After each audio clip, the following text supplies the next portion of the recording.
2026 matric परीक्षा फल प्रकाश पाई। उक्त परीक्षा विद्या भारती शिक्षा विकास समिति ओडिशा द्वारा परिचालित सरस्वती शिशु विद्या मंदिर छात्र छात्री माने अपूर्व सफलता हासिल कर 322 शिशु विद्या मंदिर मोट 15,214 जन परीक्षा देथिबा बेले सेथि मध्यरु 15,209 जन 19.97% छात्र छात्री उत्तीर्ण होइछन्ति।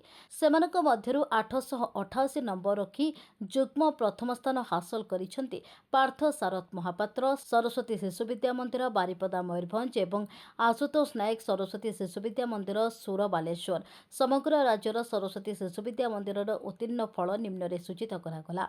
A1 779, A2 2586, B1 3674, B2 3878, C 2865, D 1208, E 219 प्रकाश कि शिक्षा विकास समिति ओडिशा 15टी सरस्वती शिशु विद्या मंदिर समस्त छात्र छात्री 60% ऊर्ध्व नंबर रखी उत्तीर्ण होइछन्ति। 317टी शिशु विद्या मंदिर फलाफल 100% होइछि। ए परीक्षा रे उत्कर्षता हासिल करिथिबारु शिक्षा विकास समिति ओडिशा सभापति संपादक संगठन मंत्री एवं समस्त कार्यकर्ता मेधावी छात्र छात्री मानक अभिनंदन जणाइबा सह शिशु विद्या मंदिर प्रधान आचार्य एवं अभिभावक मानक शुभेच्छा जणाइछन्ति।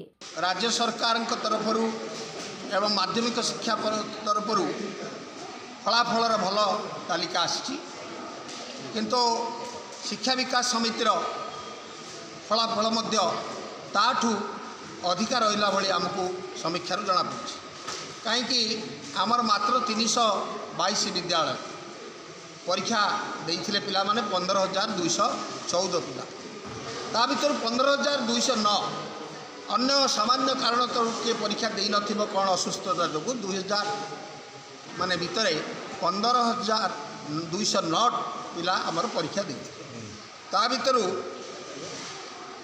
100% फलाफल विद्यालय रखाई 319 टोटल विद्यालय भितर 322 भितर 317 विद्यालय आमर 100% रिजल्ट रखिंट। आउरी भल कथा होची फर्स्ट डिवीजन जोड़ा कि 60% रु अधिक मार्क रखि विद्यालय समस्त छात्र छात्री 15टी विद्यालय से भाई स्थिति अच्छी एवं हाएस्ट नंबर वर्तमान सुधा आम देखुचु 600 नंबर रु 588 नंबर 2टी आम सरस्वती विद्या मंदिर छात्र छात्री रखिंट।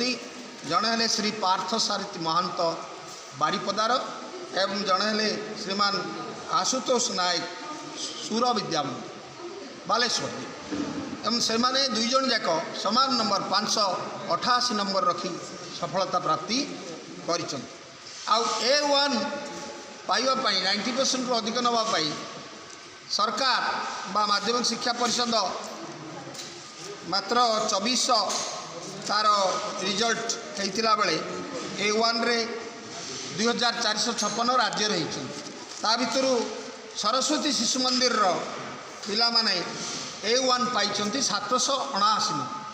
779 संख्यार आमर A1 पाई A2 मध्य कम नुह 2586 B1 मध्य 3674 एवं B2 मध्य 3878 एभली अन्य ग्रेड्र प्राय समस्त हाराहारी सफलता भल अच्छी।